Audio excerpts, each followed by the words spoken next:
Namo tassa bhagavato arahato samma sambuddhassa. Namo tassa bhagavato arahato samma sambuddhassa. Namo tassa bhagavato arahato samma sambuddhassa. So good morning, friends, or good evening, wherever you are in the world. Today I would like to speak about a topic which could be of benefit to many of you, and which some of you may have heard already much about if you've been around monastics a lot, or if you've been to places where they practice a lot of meditation. Well, as some of you may not have heard so much about this topic, and that's okay too. The topic is the hindrances, or the Nivarana. And this is a special part of the Buddha's teachings that deals with development of samadhi, or stillness of mind. And in the context of people who are in the world and who have jobs and who have families and are very busy and who don't practice meditation, this might not seem as relevant as the things that monks usually talk about. They usually talk about dana, or generosity, and sila, and precepts. They talk about getting to hear the Dhamma, being bahusutta. And they talk about faith and wisdom. But there was a time in the time of the Buddha where a very famous layperson named Anathapindika was on his deathbed and he was passing away. And at this time, he had a lot of faith in the Venerable Sariputta.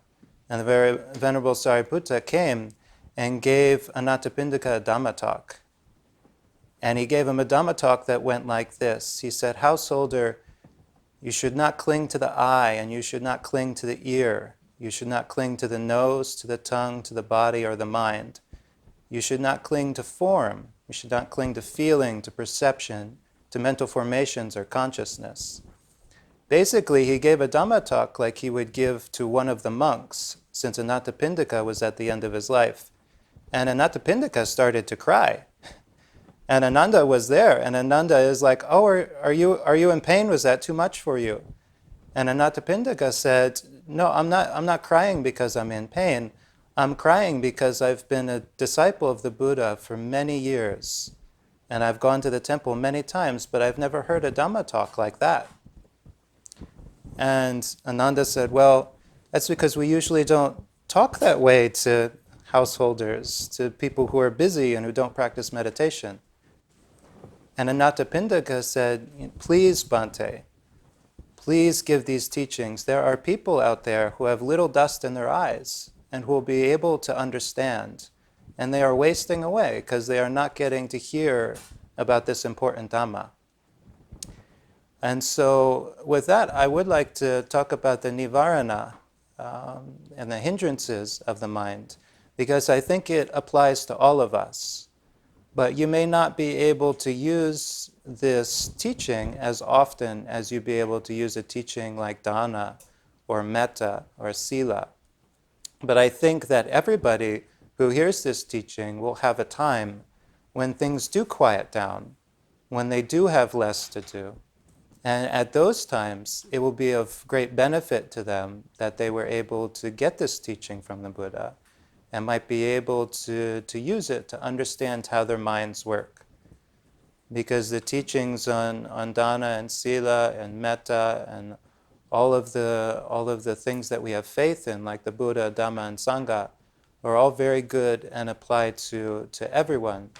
But it's the teachings on the mind that are the real treasure of the Buddha's teachings, that lead the way to complete peace and complete liberation. And this is the goal of why we practice. Even if we don't see it so much in the beginning, even if in the beginning we're just trying to find a place where we're not angry as much. We're trying to find a place where we're not greedy so much.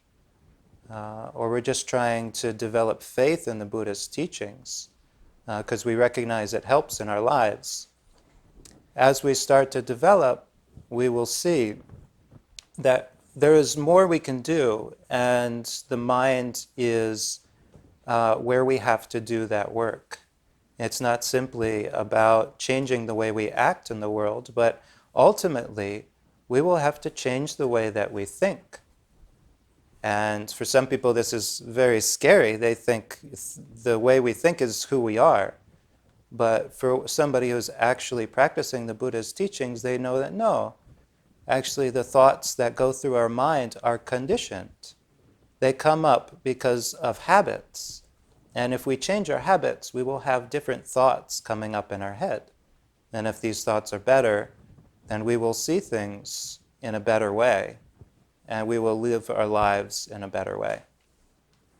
So we call the Nivarana in English hindrances. But the word hindrance is not a normal word in English. People don't say the word hindrance every day. They don't go down the road and, a car is in their way. They're like, oh, that car is hindering me. We don't really talk this way, so it's a kind of odd word. But the word means when something gets in our way or slows us down. And why did the Buddha use this word? What are the hindrances? Well, the hindrances are those things which get in the way of our happiness. They are the patterns of minds that get in the way of seeing things as they really are. And that is why they are called hindrances or obstructions. And this is a very famous list, a very well-known list. The 5 hindrances are called sense desire, ill will, sloth or laziness, restlessness or worry, and doubt. And those are the 5 hindrances, and those are the ways that they are usually taught in that order. And that is the order you teach to meditators. But today I would like to teach in the reverse order, because I would like to teach how you can come to know the hindrances in your daily life. Even before you stop and try to meditate, you can see how these hindrances get in the way of being happy. So the first hindrance is doubt. And this deals with skeptical doubt. And how does it feel when we're doubting things? Well, the Buddha said it feels like when we're lost. And imagine you're in the forest and you've gotten turned around and you don't know which way to go. You don't have any landmarks. You would just kind of spin in circles. Any way seems the same as any other way. And this is what it feels like when we start having mental patterns around doubt. And specifically what we're doubting is we're doubting truth. And this is something that we do to ourselves. So you might say something that you've come to understand in Buddhism, like getting angry is unpleasant. And somebody might say, oh, no, getting angry feels really good. And besides, it's that person's fault. They made me get angry. And you would say, I don't think that's how anger works. But they would say, no, that's totally how it works. And I don't even want to consider anything else. And that is how doubt works. The hindrance of doubt is when we have something in front of us, but we refuse to look at it. We refuse to consider it. And the result of thinking that way is that when it comes a time when we want to know the direction to go, we want to know what's right, we don't. So the hindrance and then the effect of the hindrance. The effect of the hindrance, the effect of all the hindrances is ignorance, or not knowing the truth. But the way that we get to not knowing the truth is we don't pay attention to what's true. And we don't consider things. So these are two different qualities of mind we can see in ourselves. Maybe as I am giving this talk, I will say something, and you can watch what happens in your mind. I might say something, and you will find yourself thinking, could that be true? And this is a good state of mind. The Buddha said that a person who is curious becomes wise, and a wise person is curious. We shouldn't be afraid to consider the teachings of any religion and ask, is this true? It's in those times when I say something and you're like, that can't be true, or he's just talking, monks just talk a lot, or I don't care about that. We could know that that might be the hindrance of doubt, because it's telling us to look away. It's telling us to not consider. And if we develop that for a long time, we become very opinionated, and we become very cut off from others, cut off from the truth. And so this would be an obstruction to our happiness and an obstruction to our peace. And that's why it's called a hindrance. The next one, usually the fourth one in the list, is called restlessness and worry. And I think we all understand this if we've ever even tried to meditate. We sit down and we get a little comfortable and we're like, I got to feed the cat. And we get up. And then we come and we sit back down and we're like, I got to call so-and-so. And we get up. And we go and we sit back down and we're like, nope, I'm going to sit here. I'm just going to sit here. And I'm not going to do anything at all. I'm not going to do anything. I'm just going to sit here. And that's how meditation looks for a lot of people, especially in the beginning. The Buddha said the hindrance of restlessness is a lot like being a slave. And when somebody is a slave or they work as somebody's servant, anytime that they go to sit down, they're told, get up, go, work, do this, do that. They never get a break.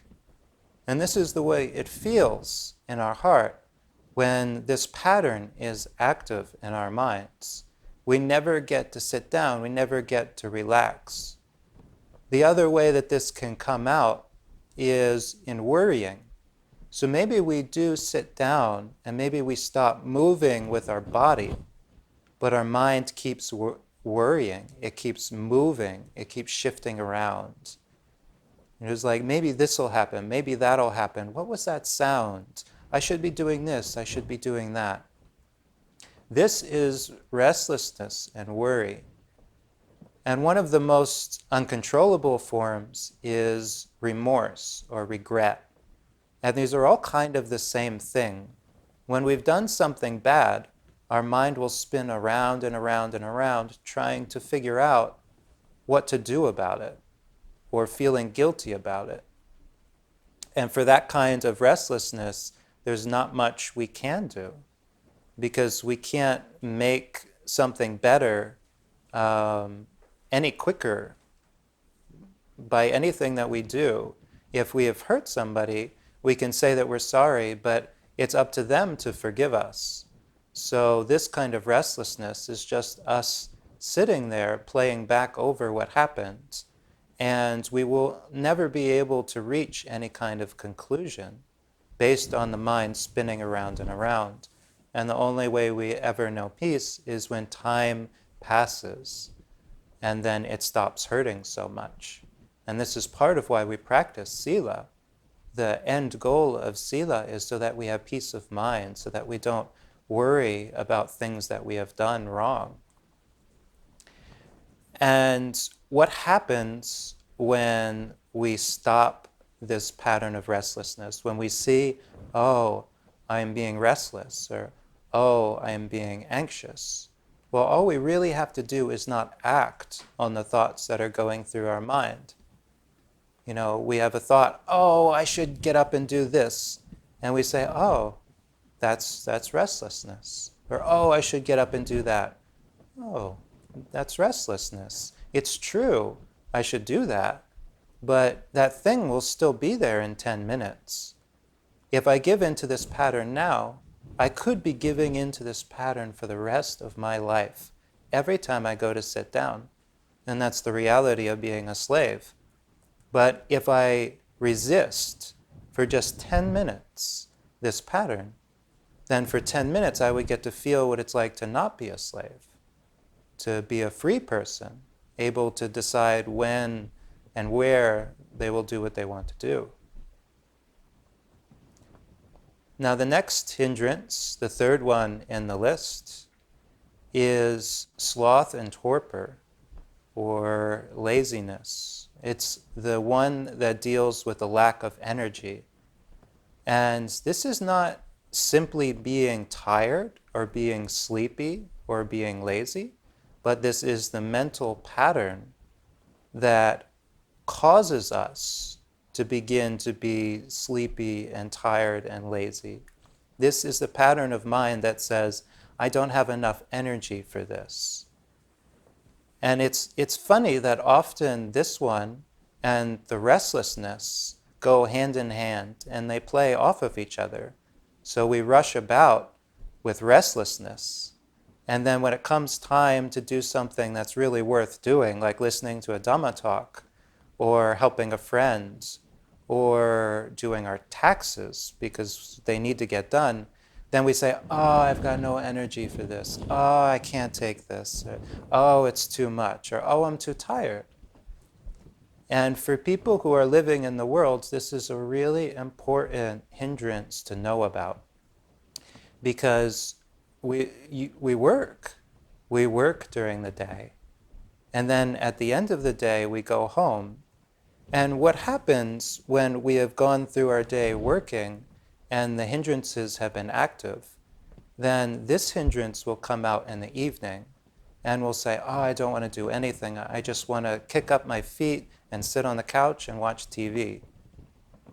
And this is what it's like to cultivate not having energy, is we give up our energy. Our mind tells us we're tired, and so we stop doing things. Now, what would happen if we recognize this hindrance? Well, we would get to the end of the day and we would be like, oh, I did a lot of stuff today. But we wouldn't tell ourselves that we're tired. In fact, when somebody has cultivated strong energy, they never think about their energy. They just do what they want to do. And that's how this can be seen to be a hindrance of being happy. When somebody has a lot of energy, they do whatever they're interested in. And they don't stop themselves saying, oh, I don't have enough energy for that. This is a habit that we can build up in our minds. We can develop the ability to stop telling ourselves that we're too tired. And one of the ways that we do this is by developing what in English we call willpower, or it's when we're feeling too tired or too bored or too hungry to do something, we develop the ability to do it anyway. To do difficult things. We challenge ourselves. We say, oh, I'm so hungry, I won't have any energy unless I eat something. And we say, oh, well, I'm on a diet. Maybe I'll just give it a try. Maybe I'll see just how much energy I really have without eating that thing. And if we investigate, we might find that actually we have the lowest amount of energy after we eat things because our body is trying to digest. And then we come to know our real energy and we just work with it. And we don't let our mind tell us that we don't have energy. And then this hindrance of sloth and torpor, which again are not very normal words in English, but it means being tired, it starts to fall away. Now it's important to know that if we're just plain falling asleep, or if we really are exhausted, that's okay. The Buddha said in that case, you just lay down mindfully, you set a time when you know you'll be rested, and when the alarm goes off, you get up. One of the ways that we cultivate this hindrance is we just lay in bed all day, or we just sit on the couch all day. The easiest way to get over this is to set a time limit and say, I'm going to be in bed for an hour, or I'm going to be on the couch for an hour. And when it's done, we just get up, no matter how we feel about it. Because we know what our mind tells us is our energy is not our real level of energy. And when we truly have a lot of energy, then we'll just do whatever makes us happy. And we won't let our mind get in the way. Now, the second hindrance in the list is ill will, vyapada. And this is the opposite of goodwill. Goodwill is when we're friendly and kind and loving to the people around us. Ill will is when we're grumpy. It's when we're annoyed. It's when we really hate that guy. Ill will is the mind. It's not even anger, though anger comes from ill will. But sometimes in the mind, there's just this background of being annoyed. And you can investigate this for yourself. The Buddha said ill will feels like being sick. And when we're sick, don't we feel sick all the time? Aren't we just kind of like, And that's what ill will feels like. And if somebody comes in, we're like, And if somebody says, good morning, we're like, what's good about it? And that's what ill will feels like when we're annoyed and we're upset. It's a lot like we have a tummy ache or something, and we never feel good about anything. And so this is something we can really begin to understand about the mind, is that the things we're annoyed at and the things that upset us are not really upsetting us. We're usually already upset or ready to be upset before they happen. And it's because we've been cultivating a habit called ill will. We've been cultivating a way of looking at things through the lens of annoyance. We've been cultivating habits of mind and thoughts that are about aversion and the things that we don't like. So when we look at something that's not attractive to us, and we're like, I don't like that, and I don't like that, we can hear in our minds how these thoughts are not pleasant. Now, they may be kind of accurate, like we might really not like that thing, or we might really not like that person, but is this a useful way to be using our mind? If we dwell on it, if we keep going over it and over it and over it, it's a lot like being a sick person who just can't get better. We'll sit there and every thought will be about what's wrong. If we keep developing that, then things will never get better. Things won't stop being wrong because we have been telling them how wrong they are. And we can see this in arguments too. If we disagree with somebody and we keep telling them they're wrong, do they say, oh, you're right. I give up my opinion. You were right all along. I was wrong. Has that ever happened to you? Yeah, maybe it's happened once or twice in 100 arguments, but it's not very normal. Usually when we tell somebody they're wrong, we just become more certain that they're wrong, and they become more certain that they're right, and that we are wrong. And so back and forth it goes. You're wrong. No, you're wrong. No, you're wrong. And this is all based on the hindrance of ill will. And what is it like when we notice this hindrance and we don't cultivate it? Well, the hindrance of ill will is when we're presented with something that we don't necessarily like, something that's unattractive. Like maybe there's a particular very healthy kind of soup. It's kind of green and it's got lots of fiber. And you're like, I don't really like this soup. It smells healthy and it's got lots of nutrients. And it makes us make a face every time we take a sip of it. Well, when we're presented with something that we don't like, and we don't dwell on the things that are wrong with it. Or if we have a thought, I don't like this, and we say, well, what's the big deal? Both of these are ways that we get over our ill will. It's about saying, okay, I'm not feeling good, but I'm not going to let this ruin my day.